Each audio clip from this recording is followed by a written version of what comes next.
Всем привет, меня зовут Наталья, и я рада вас приветствовать на своем канале «Вкусно, просто, быстро». Сегодня я хочу предложить вам приготовить очень вкусный торт. Торт называется сметанник, и коржи и крем у него на основе сметаны. При том, что коржи выпекаются на сковороде, торт получается не сухим, он очень мягкий и хорошо пропитанный. На мой вкус это самый нежный и вкусный сметанник, приготовленный без духовки на сковороде. Данное количество ингредиентов рассчитано для торта диаметром 21 см, высотой 8 см и весом 2 кг. Давайте приготовим. К 160 граммам сметаны у меня сметана жирностью 20%, при желании можно брать и более жирную сметану. Добавляем 7 граммов или 1 чайную ложку соды. Хорошо перемешиваем, сода должна вспениться и сметана станет как бы воздушной. Добавляем щепотку соли, 120 граммов или 6 столовых ложек без верха сахара, 10 граммов или 2 чайные ложки ванильного сахара. Ванильный сахар можно добавлять по вкусу. Перемешиваем до однородного состояния. Добавляем часть просеянной муки и замешиваем тесто. Всего нам понадобится 280 граммов, это 2 стакана объемом 200 мл и 1 столовая ложка без верха пшеничной муки.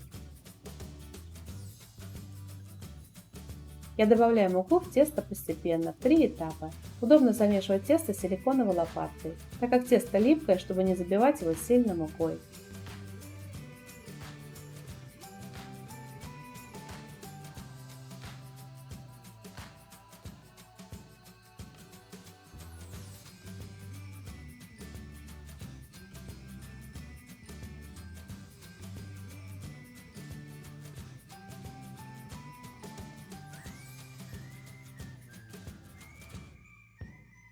После замеса получается эластичное тесто, которое не сильно липнет к рукам. Посыпаем рабочую поверхность слегка мукой и перекладываем тесто на рабочую поверхность.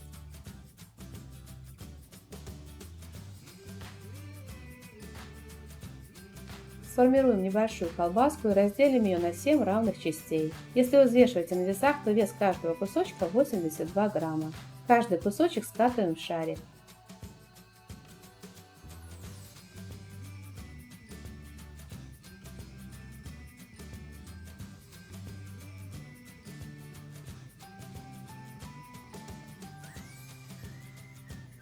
Присыпая слегка мукой рабочую поверхность, тесто и скалку, раскатываем каждый шарик в тонкий пласт.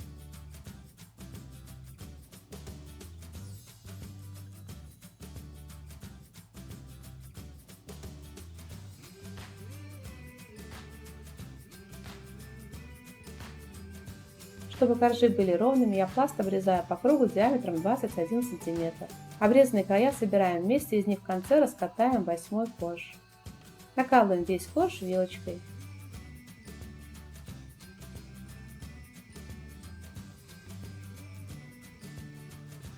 Вот такой тонкий корж получается. Выпекаем корж на сухой разогретой сковороде на умеренном огне. Выпекаем до красивого румяного цвета с одной и с другой стороны. Снимаем корж на решетку и оставляем остывать.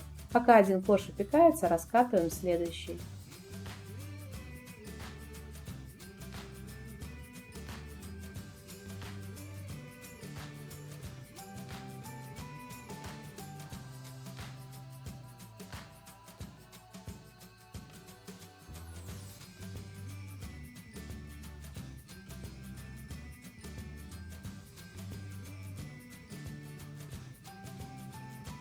У меня корж выпекается с одной стороны примерно 3 минуты. Далее корж переворачиваю и выпекаю примерно еще 1,5–2 минуты. Таким образом выпекаем все коржи.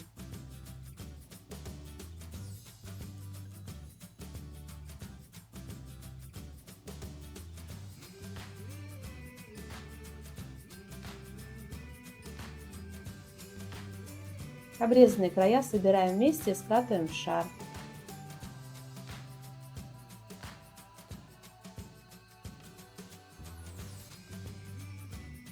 Из него раскатываем 8-й корж. Этот корж я по форме не обрезаю, он нам понадобится для обсыпки торта сверху.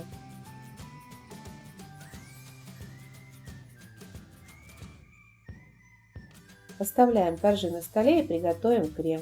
В 380 граммов сгущенного молока добавляем 30 граммов или 2 полные столовые ложки лимонного сока.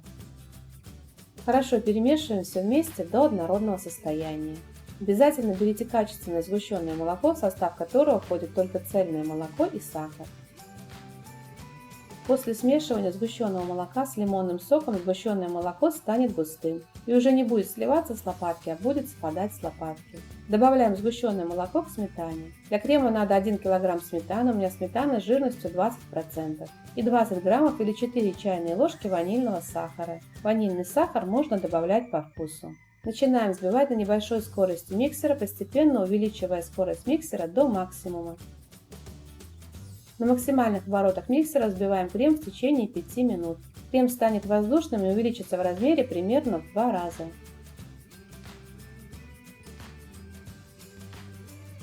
Вот такой крем получается, он не густой, он воздушный, отлично пропитывает коржи и после стабилизации хорошо держит форму.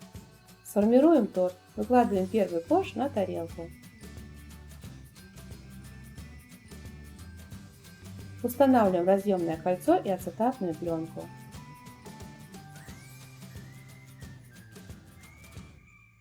Делим визуально крем на 7 частей и выкладываем на корж 1/7 часть крема. Крем равномерно разравниваем. На крем выкладываем второй корж. Корж слегка придавливаем.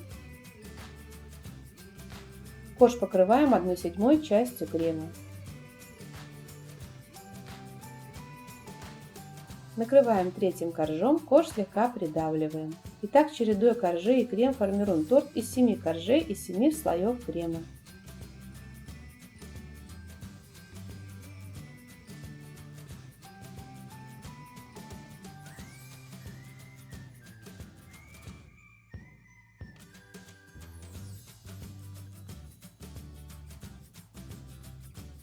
Накрываем торт пищевой пленкой и убираем в холодильник пропитаться и стабилизироваться минимум на 6-8 часов. Я обычно убираю на ночь. Готовый торт освобождаем от кольца и ацетатной пленки. 8 корж измельчаем в блендере в крошку. И обсыпаем крошкой весь торт.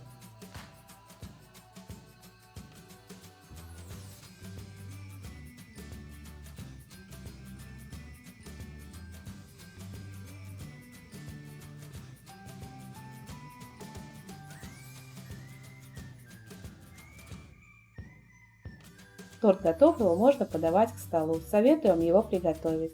Торт очень нежный, мягкий, хорошо пропитанный. Готовьте и радуйте себя и своих близких очень вкусным домашним тортом. Если вам понравился рецепт, тогда делитесь этим видео с друзьями, ставьте лайки, пишите комментарии. Подписывайтесь на мой канал, смотрите мои другие видео, мне будет очень приятно. Желаю вам приятного аппетита и отличного настроения.